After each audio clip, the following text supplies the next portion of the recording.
இருந்தது. வயல்வெளி காலம்னா என்ன? நாங்கெல்லாம் எவ்வளவு சந்தோஷமா இருந்தோம். வயல்வெளியில ஆடி பாடிட்டு தெரிஞ்சோம், இயற்கையோடு வாழ்ந்தோம்னு சொன்னாங்க. அதெல்லாம் உண்மைதான் இல்லைங்களா? மழையை கும்பிட்டோம், சூரியனை கும்பிட்டோம், மண்ணை கும்பிட்டோம், இயற்கையோடு சேர்ந்து வாழ்ந்தோம். நோய் நொடிகளே கிடையாது.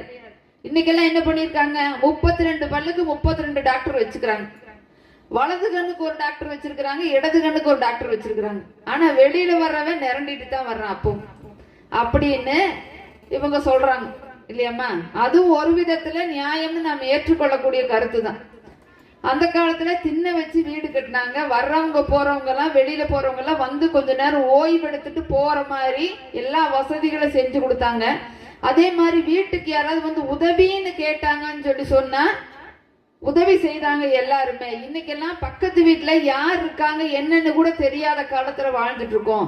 அந்த காலத்துல நாங்க அவ்வளவு சிறப்பா வாழ்ந்தோம் அப்படின்னு இவங்க சொல்லியிருக்காங்க இல்லைங்களா? அதே மாதிரி என்ன சொன்னாங்க பாருங்க, அண்ணன் தம்பிகள் உறவு முறைகள் எல்லாம் ஒன்னா சேர்ந்து நாங்க எல்லாம் சந்தோஷமா இருந்தோம்.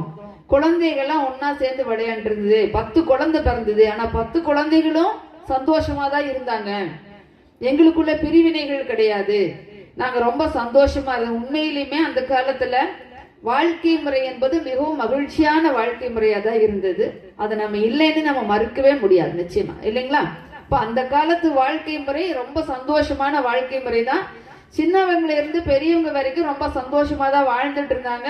அவங்களுக்குள்ள பிரிவினை என்பது கிடையாது. அக்கா தங்கச்சியா இருந்தாலும் சரி, அண்ணன் தம்பியா இருந்தாலும் சரி, அவங்க ரொம்ப மகிழ்ச்சியாக வாழ்ந்துட்டு இருந்தாங்க.